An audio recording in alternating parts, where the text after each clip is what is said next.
Assalamu alaikum everyone. Thank you so much for joining me today. Hope you all are getting amazing days. So students, lecture number 30 तक हम cover कर चुके हैं अल्हम्दुलिल्लाह. सो आज की इस वीडियो में हम लेक्चर नंबर 31 से स्टार्ट करें. लेक्चर नंबर 31 देखिए, इसमें हमारे पास review sequence and series. Mean के लेक्चर नंबर 31 में हम रिव्यू करेंगे सीक्वेंस एंड सीरीज़ को. सो टाइम वेस्ट करने के बजाय ये जो चेक करें, लेक्चर नंबर 13 to 15 हम ऑलरेडी कवर कर चुके हैं ना, इसमें सीक्वेंस एंड सीरीज़ है. सो आप इसी को अगेन कर लें, आप लोगों का लेक्चर नंबर 31 हो जाएगा क्योंकि उसमें रिव्यू ही है सीक्वेंस एंड सीरीज़ का. अभी इसको प्लीज़ काइंडली हल्का मत लीजिएगा, क्योंकि ये मोस्ट इम्पोर्टेंट है ये वाले चैप्टर हमारे लिए, क्योंकि इसमें से MCQs, short question, long question must आते हैं. MCQs इसमें से ये देखें, इवन ये है तो एक सिंपल सा फॉर्मूला ना, AN = A+n - 1 × D, ऐसी है ना, है तो हमारे पास ये फॉर्मूला ही. लेकिन ये भी MCQs में आता है कि इसमें से मतलब कि कौन सा फॉर्मूला ठीक है. लॉन्ग क्वेश्चन हमारे पास आता है कि लेट्स सपोज आपके पास कह लें कि इसी टाइप का. शॉर्ट क्वेश्चंस भी ऐसे ही होते हैं, लॉन्ग क्वेश्चंस भी ऐसे ही होते हैं. कि इसमें तो उन्होंने कहा ना कि find 16th term. 16 term mean के A16 फाइंड आउट करना है ये हमने, या फिर A करना है, या फिर nth करना है. मीन के इस टाइप का ना कंफ्यूज करने वाला है कि इस टाइप का 4 मार्क्स का लॉन्ग क्वेश्चन, 3 मार्क्स का, 2 मार्क्स के शॉर्ट क्वेश्चन, MCQs कि इनमें से हम आपके पास n कौन सा होगा. सो ये बहुत इंपॉर्टेंट है ये वाला सीक्वेंस एंड सीरीज़ का. ये वाला जो टॉपिक है ना आपके पास बहुत इंपॉर्टेंट. तो प्लीज़ काइंडली इसमें से एक चीज़ आप लोगों ने करनी है, ठीक है ना. ये जो लेक्चर नंबर 13 to 15 ऑलरेडी हैं, प्ले लिस्ट में अवेलेबल हैं, तो आप वहाँ से एक्सेस कर सकते हैं. उसके बाद लेक्चर नंबर 32 की तरफ मूव करते हैं. लेक्चर नंबर 32 में review binomial theorem and coordinate geometry. So binomial theorem ये भी जो हमारे पास है lecture number I think so 21 है, राइट. बायनोमियल थ्योरम ये भी आपके पास क्या होता है, लॉन्ग क्वेश्चन में होगा 3 मार्क्स का, शॉर्ट क्वेश्चन में भी ये बायनोमियल थ्योरम. तो इसको भी आप लेक्चर नंबर 21 अगेन करें. जब आप लेक्चर नंबर 21 अगेन करेंगे तो 32 हमारा है वो वाला कवर हो जाएगा, ठीक है ना. इसमें भी ये देखें, expression, next coefficient, binomial theorem है, इसका फॉर्मूला मस्ट याद करना है, इसका फॉर्मूला. उसके बाद ये देखिए एक्सपेंड करें, ये शॉर्ट क्वेश्चन के लिए, ठीक है ना. ये ऑलरेडी हम कर चुके हैं लेक्चर नंबर 21, तो आप प्ले लिस्ट एक्सेस कर लें. इस लेक्चर को भी 21 आप लोगों ने अगेन करना है, तो आप लोगों का कौन सा हो जाएगा, लेक्चर नंबर 32. ओके. अब कोऑर्डिनेट ज्योमेट्री सॉरी जी लेक्चर नंबर 33 हो जाएगा. उसके बाद लेक्चर नंबर 34 ये कोऑर्डिनेट ज्योमेट्री एंड ट्रिग्नोमेट्री. तो ये जो हमारे 24 से 30 तक जो भी लेक्चर्स हमारे हैं ना, ये सारे क्या हैं हमारे पास, लेक्चर नंबर 34 के हैं, ठीक है ना. लेक्चर नंबर 34 में क्या है, कोऑर्डिनेट ज्योमेट्री एंड ट्रिग्नोमेट्री. सो इसमें लेक्चर नंबर 24 से 30 तक इसी को आपने अगेन करना है, तो हमारा ये हो जाएगा लेक्चर नंबर 31 से 34 तक ये कवर हो जाएंगे, ठीक है ना. अब यहाँ पे देखिए, अब क्या रह गया हमारे पास, 31 से 34 तक करने के लिए आप लोगों को again lecture number 13 to 15 lecture number permutation and combination करने के लिए आप लोगों को क्या करना होगा, लेक्चर नंबर 19. ये भी बहुत इंपॉर्टेंट है, परम्यूटेशन एंड कम्बिनेशन ये वाला, ठीक है ना. इसमें से भी शॉर्ट क्वेश्चंस ये जो इस टाइप के होते हैं ना, यहाँ पे कोई क्वेश्चन होगा कि आप लोगों ने ऑर्डर्स फाइंड आउट करना है. ये देखें, ये है शॉर्ट क्वेश्चन के लिए, ठीक है ना, परम्यूटेशन. तो ये शॉर्ट क्वेश्चन, इसमें से फॉर्मूला भी होता है कि कम्बिनेशन का फॉर्मूला क्या है या परम्यूटेशन का, तो फॉर्मूले भी आप लोगों ने रट लेने हैं. इसलिए देखिए, 5 people ABCD and E are arranged randomly in a line, find the possible permutation when A and B are next to each other. So इस टाइप के आप लोगों के पास MCQs भी होंगे और शॉर्ट क्वेश्चंस भी होंगे, ठीक है ना. तो आप लोगों ने प्लीज़ काइंडली इनको हल्का नहीं लेना. ये अगेन आप लोगों ने ये वाले लेक्चर्स LMS या जहाँ से भी आप सुनते हैं, तो ये अगेन आप लोगों ने लेक्चर्स लेने हैं 34 तक. उसके बाद 35 है ना, तो application of mathematics in different fields, ये भी मैंने वीडियो बनाई है.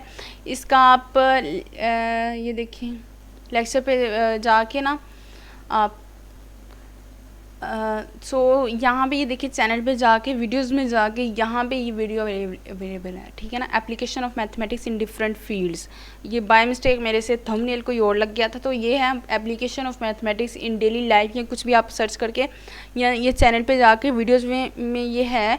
तो आप ये वाली लेक्चर नंबर 35 करने के लिए, ये वाला जो लेक्चर नंबर 35 ना, application of mathematics in different fields, तो इसको करने के लिए ये वाला जो आप लोगों के पास है ना, यहाँ पे ये जो वीडियो अवेलेबल है, तो आप लोग लेक्चर नंबर 35 करने के लिए यहाँ से ये वाली वीडियोस लेंगे, ये वाला।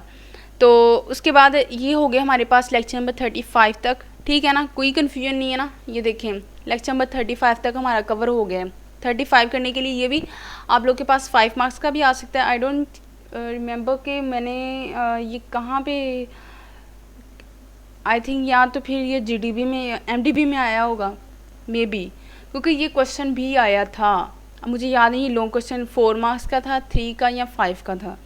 So please kindly please please please आप लोगों ने एक बार लाजमी सुन लेना है, ठीक है ना, एक बार कि आप लोगों को कुछ आइडिया हो जाएगी इसका मेन कंसेप्ट, कि अगर आपके पास मैथ्स में क्वेश्चन कोई आ जाए लॉन्ग क्वेश्चन में application of mathematics in different fields, तो आप लोग कुछ तो लिख सकें। सो ये हो जाएगा हमारे पास लेक्चर नंबर 35 तक। अब नेक्स्ट देखें लेक्चर नंबर 36, उसके बाद 37, ठीक है ना, रिप्रेजेंटेशन ऑफ डाटा, और लेक्चर नंबर 36 ये वाला स्टैटिस्टिक्स। अब ये वाले जो लेक्चर है ना, ये वाले इंशाल्लाह मैं ना इस वीडियो के बाद बनाऊंगी, क्योंकि इसके मुझे पीडीएफ में बनाने थे। इसमें मतलब कि सारे मिक्सअप हैं, तो मैंने पीडीएफ में इसकी एक फ़ाइल बनानी थी, तो वहाँ से आप लोगों को लेक्चर डिलीवर करने थे। तो अभी इसीलिए मैं ना, वो अभी मेरे बने नहीं हैं, सो कर रही हूँ मैं उस पर भी वर्क। लेक्चर नंबर 38 टू 40, आज की इस वीडियो में हम लेक्चर नंबर 38 टू 40 तक कवर करेंगे इंशाल्लाह। ये जो लेक्चर नंबर 36 और 37 है, इसके लिए मैं अगेन इंशाल्लाह कुछ दिनों तक वीडियो बना रही हूँ। तो जैसे ही वो पीडीएफ में कंप्लीट हो जाएंगे ना, तो मैं वहाँ से लेक्चर आपको डिलीवर करूँगी। अब हम करने लगे लेक्चर नंबर 38 टू 40। इसमें भी मोस्ट इम्पोर्टेंट है ये भी, सबसे ज़्यादा सीक्वेंस एंड सीरीज़, ये वाला लेक्चर है, बहुत इंपॉर्टेंट है ये वाला लेक्चर। इसमें से लॉन्ग क्वेश्चन, शॉर्ट क्वेश्चन और एमसीक्यूज मस्ट आते हैं, ठीक है। उसके बाद ये मेजर ऑफ सेंट्रल टेंडेंसी, इसमें भी देखें बहुत इजी है, बहुत इजी है, ठीक है ना। इसमें भी आपको है ये, आई थिंक लॉन्ग क्वेश्चन इसका पता आपको कैसे आएगा, शॉर्ट क्वेश्चन भी होंगे। शॉर्ट क्वेश्चन में भी आपको मतलब कि बताती हूँ, शॉर्ट क्वेश्चन में भी आपको इस टाइप का कोई क्वेश्चन आ जाएगा, उसमें आपको कहेंगे कि अर्थमेटिक, मतलब कि ये क्वेश्चन आपको आ जाएगा, उसमें आपको कहेंगे कि ज्योमेट्रिक मीन फाइंड आउट करें या अर्थमेटिक मीन, या कुछ भी लॉन्ग क्वेश्चन अगर आपको आएगा ना, तो वो लॉन्ग क्वेश्चन आपको कैसे आएगा कि मैं बताती हूँ आपको। यहाँ पे इसी को ले लें, लेट सपोज ये क्वेश्चन आपके पास गिवन है, उन्होंने क्वेश्चन दे दिया। अब वो क्वेश्चन में आपको क्या कहेंगे कि आपने इसका फाइंड आउट करना है, इसका आपको फाइंड आउट करना है arithmetic mean, geometric mean, harmonic mean. Mean कि आप लोगों ने इसी क्वेश्चन के 3 पार्ट्स फाइंड आउट करने हैं। अब वो कैसे होंगे, 2 पार्ट्स अगर कह देंगे कि ज्योमेट्रिक मीन और अर्थमेटिक मीन फाइंड आउट करें इस क्वेश्चन का, तो वो कैसे होंगे, 2 मार्क्स का आपको ज्योमेट्रिक मीन आ जाएगा और 2 मार्क्स का ही आपको अर्थमेटिक मीन आ जाएगा, और आपका लॉन्ग क्वेश्चन बन जाएगा 4 मार्क्स का। तो इसमें से भी लॉन्ग क्वेश्चन ऐसे आएगा, शॉर्ट क्वेश्चन बाकी मैंने आपको बता दिए हैं, और बाकी MCQs, ठीक है ना। सो बिस्मिल्लाह पढ़ के हम स्टार्ट करते हैं लेक्चर नंबर 38 से 40 तक। Measure of location, measure of location हमारे पास क्या है, where the data is calculated और centred, also called measure of central tendency. Okay, इसको हम क्या कहते हैं, मेजर ऑफ सेंट्रल टेंडेंसी भी कहते हैं। ये हो गया सिंपल, इसमें डेफिनेशंस वगैरह कुछ नहीं करनी, जस्ट आप लोग ना एक बार इसको रीड कर लें। मेजर ऑफ लोकेशन हमारे पास क्या है, where the data is clustered और सेंटर्ड, क्लस्टर मीन के जमा होना, मतलब कि जहाँ पे हमारे पास डाटा होगा, डाटा का सेंटर होगा, हमारे पास क्या होगा, measure of location, measure of dispersion, how the data is separate out from the centre, मतलब कि सेंटर से डाटा कैसे स्प्रेड आउट है, वो होगा measure of dispersion. Measure of shape, how the data Suez and peaks, तो इसमें कुछ नहीं है, बस करना आप लोगों ने, बस एक बार रीड करना। Major of central tendency, the central tendency is measured by averages, किससे मेजर की जाती है, averages. These describe the point about which the various observed values cluster in mathematics. An average or standard tendency of a data set refers to a measure of the middle or expected values of data set. Just theory थी, just we will studying the following earth. So इस चैप्टर में हम क्या करने वाले हैं, arithmetic mean, geometric mean, weighted mean, harmonic mean, median and mode, ये सारे के सारे वर्ड्स देख लें, इस चैप्टर में हम ये करेंगे, ठीक है ना। नेक्स्ट हमारे पास first of all arithmetic mean. Arithmetic को इग्नोर करें, मीन आप लोगों ने पहले किया है ना। मीन क्या होता है कि हमारे पास जितने भी डाटा गिवन होगा, जो भी डाटा गिवन होता है उसको प्लस करके और देन उसके नंबर्स पे डिवाइड कर देते हैं। So arithmetic mean first of all देखें, ना ही तो ये अर्थमेटिक सीक्वेंस है, ना ही अर्थमेटिक सीरीज़ है, ना ही अर्थमेटिक प्रोग्रेशन है।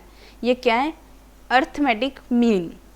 क्योंकि जो आप लोगों का लेक्चर नंबर 13 to 15 है सीक्वेंस एंड सीरीज़, उसमें आप लोगों के पास क्या है, arithmetic sequence, arithmetic series, arithmetic progression. लेकिन ये क्या है, ये बिल्कुल इसके ऑपोजिट है, अर्थमेटिक मीन है ये, ठीक है ना। सो इनको मिक्सअप नहीं करना। अर्थमेटिक मीन बेसिकली आप लोगों के पास मीन ही होता है, मीन को ही आप लोग कहते हैं arithmetic mean. Arithmetic is the sum of observation values divided by the number of observation. It is the most widely used measure of centre and tendency and is only measure where the sum of deviation of each value from the mean is always zero. The formula of, इसके लिए आप लोगों को क्या करना है, ये formula याद करना है। फॉर्मूला है अर्थमेटिक मीन का, ठीक है ना, ये फॉर्मूला याद करना है। उसके बाद arithmetic mean of group data, same here. एक तो अर्थमेटिक मीन होता है सिंपली ये वाला, एक होता है ग्रुप डाटा का। ग्रुप डाटा का इसका भी फॉर्मूला आप लोगों ने याद करना है, दोनों का। जस्ट फॉर्मूला आप लोगों ने क्यों मैंने आप लोगों को याद करने के लिए कह रही हूँ कि ये एज आपको MCQs में आएंगे, ठीक है ना। MCQs में आने के लिए मतलब कि अगर आए तो उसका फॉर्मूला, उसके लिए मैं कह रही हूँ फॉर्मूले। अब क्वेश्चन आप लोग के पास गिवन हो, लेट सपोज आपके पास ये क्वेश्चन गिवन है, the math exam scores of 9 students are given below 59, 66, 65, 74, 71 और नेक्स्ट सो ऑन। ये जो आप लोग के पास ये डाटा गिवन है, अब इसका आप लोगों ने अर्थमेटिक मीन या मीन कह लें आप।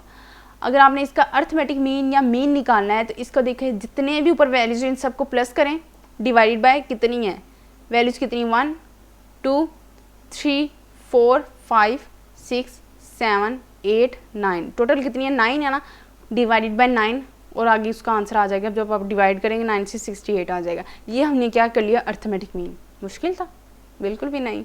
सो ये हो गया हमारे पास अर्थमेटिक मीन, ठीक है ना। अर्थमेटिक मीन ये क्या करना है, जितनी भी वैल्यूज़ गिवन है उन सबको प्लस करना, डिवाइडेड बाय 9 कर देना, ये हो गया। उसके बाद है ज्योमेट्रिक मीन। ज्योमेट्रिक मीन क्या है, सेम हेयर, ज्योमेट्रिक मीन है ये ज्योमेट्रिक प्रोग्रेशन नहीं है, ज्योमेट्रिक सीरीज नहीं है, ज्योमेट्रिक सीक्वेंस नहीं है, ये क्या है, ज्योमेट्रिक मीन, ठीक है ना। वो है हमारे पास लेक्चर नंबर 13 एंड 15 है, सीक्वेंस एंड सीरीज, लेकिन ये हमारे पास ज्योमेट्रिक मीन है। Geometric mean is often use when calculating investment, ये थ्योरी आप रीड कर लीजिएगा। ज्योमेट्रिक मीन में हमारे पास ये फॉर्मूला याद करना है, ये वाला, ठीक है ना। अब इसमें क्या है, फॉर्मूला आप देखिएगा, क्वेश्चन को देखिए, जस्ट आप लोगों ने फॉर्मूला याद करना। अगर हमारे पास क्वेश्चन गिवन है लाइक दिस, अब यहाँ पे देखिए, लेट सपोज अगर आप लोगों के पास ये क्वेश्चन गिवन है, इसका आप लोग क्या करना है, ज्योमेट्रिक मीन फाइंड आउट करना है। तो इसका कैसे करेंगे, ज्योमेट्रिक मीन, इसका फॉर्मूला हमारे पास क्या है, A1 A2 व्हाट्सएवर, जो इसका फॉर्मूला आप लोगों ने देखा, उसकी पावर n है। n मीन कि यहाँ पे जितने भी नंबर्स होंगे उनको हमने कैलकुलेट करना है। अगर इसका फॉर्मूला है वहाँ पे फॉर्मूला याद कर लीजिएगा। अब यहाँ पे देखें, ये नंबर्स है ना गिवन, 3 4 5, इनका प्रोडक्ट है, ठीक है ना, 3 4 5। अब यहाँ पे इसकी पावर 1 2 3, टोटल हमारे पास कितने नंबर्स हैं, 1 2 3, टोटल जितने भी नंबर्स हैं ना उसका क्या है, यहाँ पे 3 लिख देंगे, 3 4 से 12, 12 5 से 60, सो 60 की पावर क्यूब रूट है ना, सो क्यूब रूट की जगह हम लिख सकते हैं 1/3, ठीक है ना। तो 1/3 जब इसको फर्दर सॉल्व करेंगे तो आपके पास जो आएगा वो आपका आंसर होगा, ठीक है। ये हमने क्या किया, ज्योमेट्रिक मीन। ज्योमेट्रिक मीन में अगर आपके पास इस टाइप का क्वेश्चन हो और आप लोगों ने ज्योमेट्रिक मीन फाइंड आउट करना है, देन उसका फॉर्मूला लगाएं, जो आप लोगों ने फॉर्मूला याद किया, यहाँ याद किया है ना, ये वाला फॉर्मूला लगाएं। उसके बाद आप लोगों ने क्या करना है, ये जहाँ जितनी भी वैल्यूज गिवन होंगी उनका प्रोडक्ट, पावर क्यूब रूट और इन तीनों को मल्टीप्लाई करके और क्यूब रूट की जगह 1/3 और उसका देन आंसर ले लेना। ये आप लोगों के पास अब ये क्या हो गया, आप लोगों ने कर लिया ज्योमेट्रिक मीन। ज्योमेट्रिक मीन के बाद क्या है हमारे पास, वेटेड मीन। ये आप लोगों के पास क्या है, वेटेड मीन। अब वेटेड हमने पहले क्या किया था, ज्योमेट्रिक मीन अर्थमेटिक मीन के बाद क्या किया, ज्योमेट्रिक मीन। अब ये क्या है, weighted mean. Weighted mean is a special case of mean that allow different weights on different observation formally. The weighted mean of non-empty set of data x1, x2 and 3 with the non-negative value weights w1, w2 the quantity. अब यहाँ पे देखिए ये भी हमारे पास क्या है, फॉर्मूला है, किसका है, वेटेड मीन का, ठीक है ना। वेटेड मीन का हमारे पास ये फॉर्मूला है। अब यहाँ पे देखें, इसमें आप लोगों ने जस्ट क्या याद करना है, फॉर्मूला याद करना है वेटेड मीन का। सेम है जैसे आप लोगों ने पहले फॉर्मूला याद किया अर्थमेटिक मीन का, ज्योमेट्रिक मीन का, और यह फॉर्मूला है वेटेड मीन का। अब वेटेड मीन का फॉर्मूला याद करना है। वेटेड मीन के फॉर्मूले के बाद अब ये वाला जो ऑप्शन है ना, अब ये वाला जो टॉपिक नोट लिखा हुआ है ना, the arithmetic mean is weighted mean where all the weights are equal, बहुत इंपॉर्टेंट है ये वाला। ये भी ज़रा अब देखेंगे ये इक्वल टू 1 कैसे होगा, या मतलब कि the arithmetic mean is weighted mean, कि अर्थमेटिक मीन वेटेड मीन कैसे है। तो अब इसके लिए देखें, लेट सपोज ये हमारे पास किसका फॉर्मूला है, w1 x1 plus w2 x2, ये किसका फॉर्मूला है, वेटेड मीन का, ऐसे है ना। अब क्या है, the arithmetic mean is weighted mean where all the weights are equal. Weights are equal mean के w मतलब कि जितने भी w1 w2 w3 w4 जितने भी ना, अगर हम इसको 1 के इक्वल पुट करें, लाइक हेयर, ये हमारे पास किसका फॉर्मूला है, वेटेड मीन का। ये हमारे पास वेटेड मीन का फॉर्मूला है ना। अब ये हमारे पास वेटेड मीन का फॉर्मूला है, अगर हमने पुट किया है सब वेट्स की जगह all the weights are equal to 1, जब हमने वेट्स की जगह मीन के w की जगह जब हम 1 पुट करेंगे, जितने भी w हैं जब हमने उनकी जगह 1 पुट किया है, देखें ये भी w की जगह 1 पुट किया है, 1 पुट किया है, तो हमारे पास क्या रहेगा, जस्ट x रह गया ना, x1 plus x2 plus x3, और नीचे भी हमारे पास w थे, तो w की जगह हमने क्या पुट कर दिया है, 1 1, ठीक है ना। तो हमारे पास ये क्या है, किसका फॉर्मूला बन गया, ये हमारे पास अर्थमेटिक मीन का फॉर्मूला बन गया। कैसे कैसे, क्योंकि अर्थमेटिक मीन में भी हमारे पास क्या था, कि अर्थमेटिक मीन में भी हमारे पास क्या होता था कि x1 x2 x3 जितने भी होते थे ना, x मतलब कि उनको जितने भी ऊपर हमारे पास नंबर्स गिवन होते थे उसका हम नीचे सम ले लेते थे, ऐसे करते थे ना। अब हमारे पास x1 x2 x3 है, ऊपर नंबर्स गिवन है, नीचे क्या कर दिया हमने, उनको x को हमने क्या कर दिया, प्लस कर दिया, ठीक है ना। अब ये हमारे पास किसका फॉर्मूला बन गया, अर्थमेटिक मीन का। कि उन्होंने क्या कहा था, क्वेश्चन में क्या बोला था, कि अगर arithmetic mean is weighted mean, कि जो अर्थमेटिक मीन है हमारे पास वेटेड मीन ही होता है, कि अगर हम all the weights are equal 1, कि जब हम वेट्स की जगह 1 पुट करें, अगर हम जितने भी यहाँ पे डब्ल्यूज गिवन है वेट्स की जगह अगर हम 1 पुट करें, तो हमारे पास वो किसका फॉर्मूला बन जाएगा, ये हमारे पास फॉर्मूला बन जाएगा किसका, ये हमारे पास हो गया, ये वाला पॉइंट चेक कीजिएगा, ठीक है ना। ये वाला भी आप लोगों ने ठीक से याद कर लेना, याद मीन के ठीक से समझ लेना है कि हमारे पास कैसे इक्वल टू 1 होगा, कि अगर हम जितने भी वेट्स हैं वेट्स की जगह अगर हम 1 पुट करें तो हमारे पास किसका फॉर्मूला बन जाएगा, अगर हम जितने भी वेट्स हैं उनकी जगह 1 पुट करेंगे तो हमारे पास फॉर्मूला बन जाएगा अर्थमेटिक मीन का। गिवन 2 एग्जाम्पल्स क्लासेस 1, अब हम इसको वेटेड मीन को क्या लेंगे सॉल्व करने के लिए, अभी हम एग्जाम्पल्स करने लगे हैं। Given 2 examples, classes 1 with 20 students and 1 with 30 students. The grades in each on a test were morning class में कितने ये थे 62 67, 2 classes given है ना, एक मॉर्निंग क्लास है, एक इवनिंग आफ्टरनून क्लास है। अब मॉर्निंग क्लास में ये सारे गिवन है 98 तक, और आफ्टरनून क्लास में गिवन है कितने स्टूडेंट्स हैं 30 स्टूडेंट्स, ठीक है ना। ये देखिए उन्होंने कहा है कि मॉर्निंग क्लास में कितने स्टूडेंट, यहाँ पे काउंट करें, देखिए 1 2 3 4 5 6 7 8, यहाँ तक कितने स्टूडेंट्स हैं हमारे पास 20 स्टूडेंट्स। मॉर्निंग क्लास में कितने स्टूडेंट्स हैं 20 स्टूडेंट्स, और इवनिंग क्लास में हमारे पास आफ्टरनून क्लास में कितने स्टूडेंट्स हैं 30 स्टूडेंट्स, ठीक है ना। ये हमारे पास कितने स्टूडेंट्स हैं आफ्टरनून क्लास में 30 स्टूडेंट्स, यहाँ पे ये वाले काउंट कीजिएगा, ये हमारे पास टोटल कितने 30 स्टूडेंट्स। अब हमने क्या करना है कि इसका अगर हमने वेटेड मीन अगर हमने फाइंड आउट करना है तो कैसे करेंगे। वेटेड मीन का हमारे पास फॉर्मूला क्या था फॉर्मूला, ये वाला फॉर्मूला था, ऐसे ही था ना, w1 x1 plus w2 x2 plus w1 x1। अब वेट है, अब ये हमें कैसे पता चला कि यहाँ पे हमारे पास w मतलब कि 20 w है या फिर 80 w है।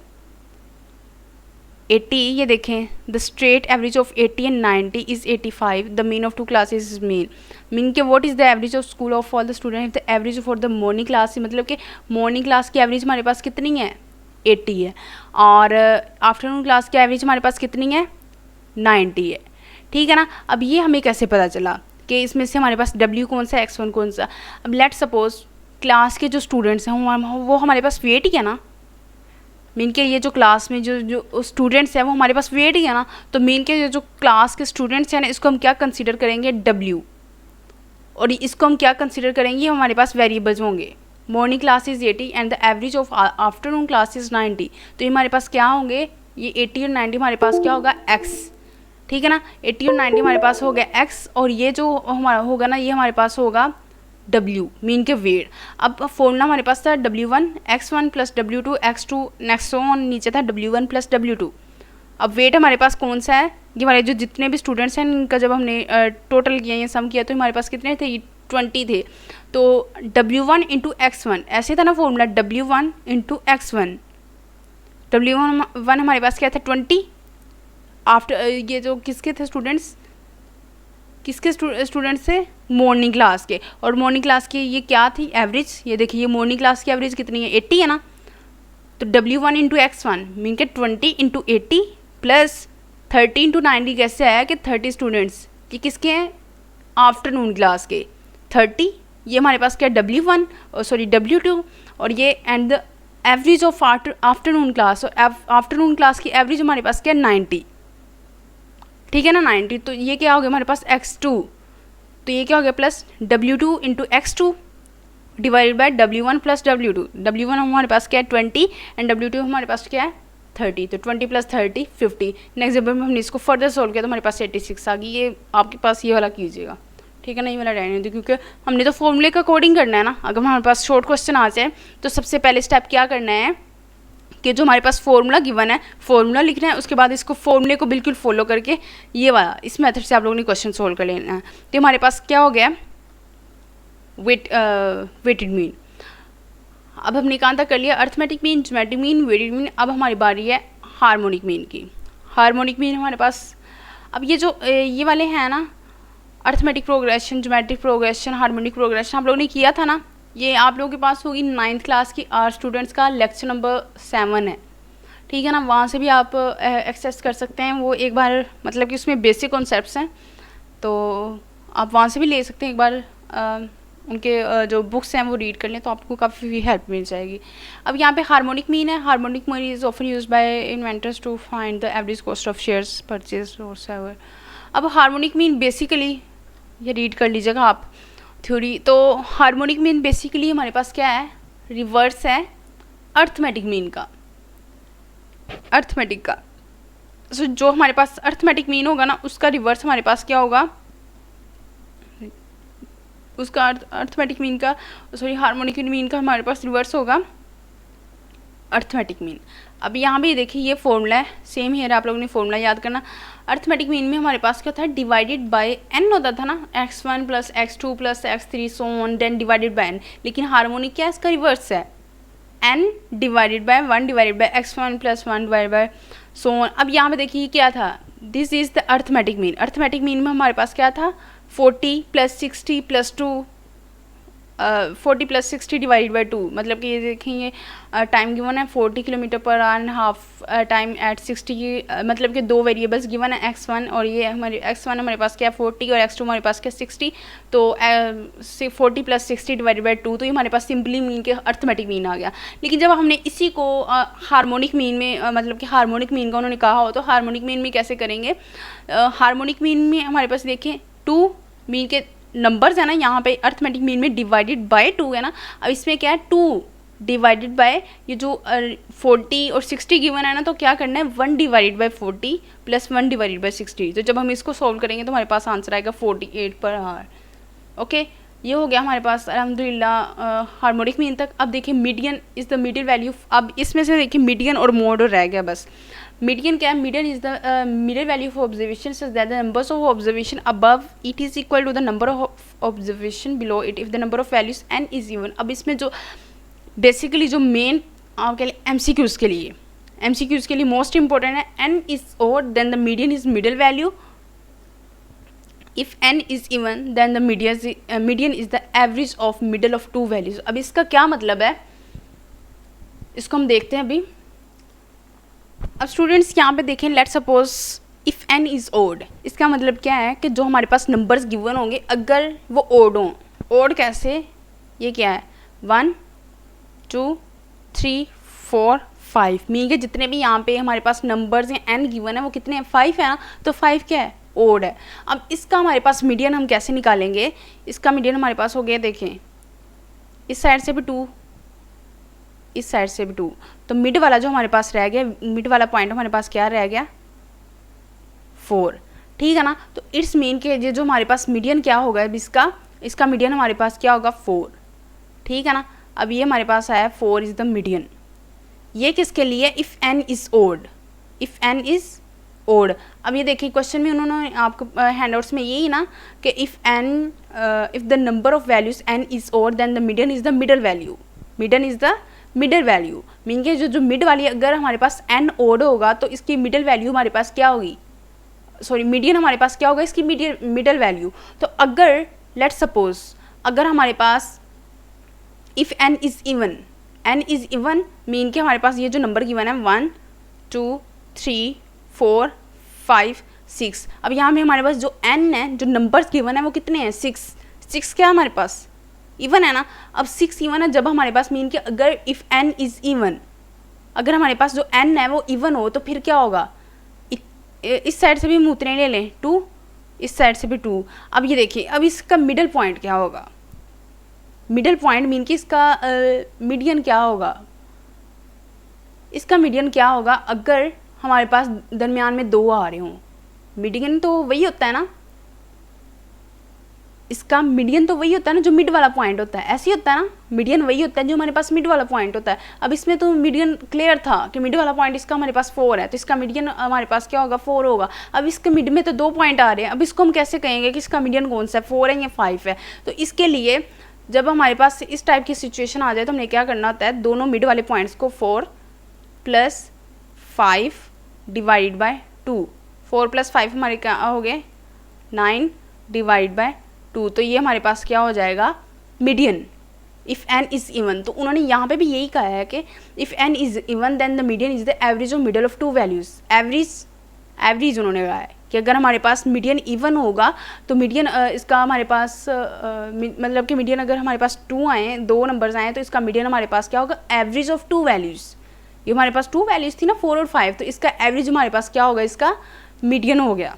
क्लियर, याद करने वाली इसमें कोई भी बात नहीं, मतलब कि इसको जस्ट आप लोगों ने सोल्व करना है, मतलब कि माइंड से सोचना है. अगर आपके पास आ जाए कि इफ़ n इज़ ऑड तो इसका मीडियन क्या होगा या कुछ भी जो भी, तो आप लोगों ने जस्ट को मतलब कि लेट कर लेना है कि अब जो नंबर्स होंगे वो क्या लेने हैं, ऑड लेने हैं. मतलब कि 1 2 3 4 5 ऑड नहीं, और इसका मीडियन हमारे पास बस एक ही आया है, एक ही है ना. तो अगर हमारे पास if n is odd then the median is the mid वाला जो नंबर होगा हमारे पास इसका मीडियन होगा.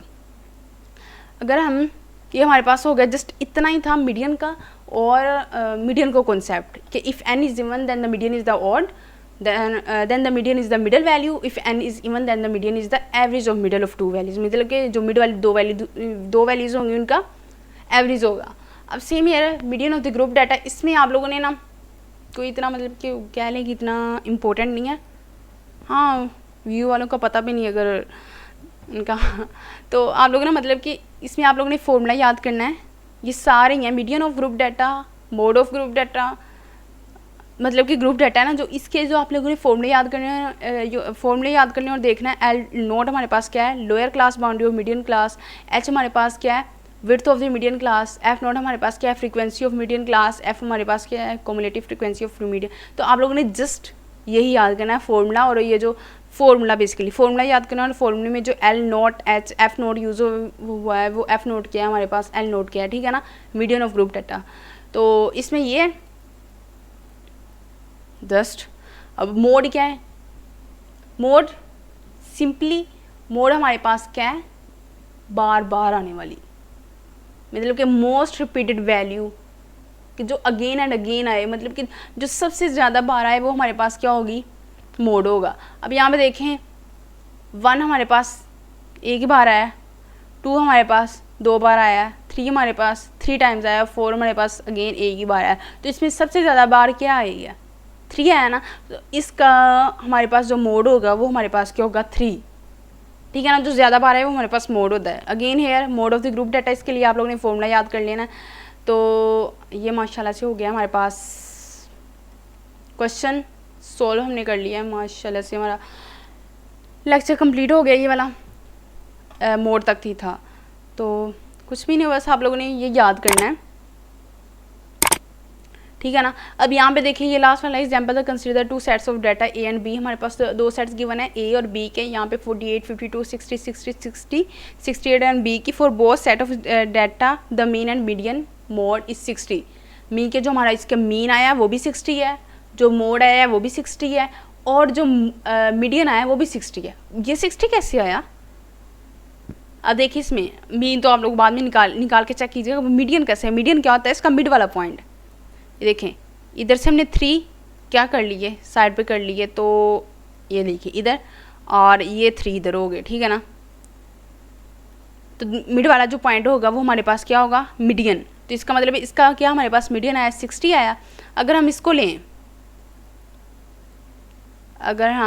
लें, ये देखें, अगर हम इसको लें इधर से 60 कर लेते हैं और इधर से ये 60 कर लेते हैं, तो ये देखें 3 हमने नंबर्स इधर से कर लिए, 3 नंबर इधर, तो दरमियान वाला जो हमारे पास क्या होगा, मीडियन। दोनों का मीडियन हमारे पास क्या 60 होगा। अब मोड मतलब कि जो ज़्यादा बार आए, अब यहाँ पे इस क्वेश्चन में जो मोड हमारे पास क्या आया, 60 कितने टाइम्स आया, 3 टाइम्स आया, ऐसी है ना, 60 3 टाइम्स आया। अब इसमें देखें, इसमें भी 60 कितने टाइम्स आया, 3 टाइम्स आया, ये देखें। तो मतलब कि ऊपर वाले में भी मोड हमारे पास क्या है, 60, और नीचे वाले में भी हमारे पास मोड क्या है, 60, ये ठीक है ना। अब इसमें देखिए उन्होंने क्या है, for both sets of data mean आप लोग निकाल के देखिएगा कि क्या मीन आता है। मीडियन भी इसका कितना आया, 60, मोड भी हमारे पास कितना है, 60। Are the 2 data sets are the same, दोनों सेम है क्या, ओके। तो आप लोगों ने इसका कमेंट सेक्शन में मुझे इसका आंसर देना है कि दोनों सेम है क्या, दोनों sets A and B are same. So अल्हम्दुलिल्लाह आज हमने कर लिया जो लेक्चर नंबर 36 एंड 37 है ना। होप्स हो कि मैं 1-2 दिन में इसकी वीडियो बनाती हूँ, जैसे ही मैं PDF फाइल कंप्लीट बना लेती हूँ। सो इंशाल्लाह दुआ में याद रखिएगा। होप्स हो कि हमारा सफ़र अच्छा रहा होगा। Thank you so much, best of luck for your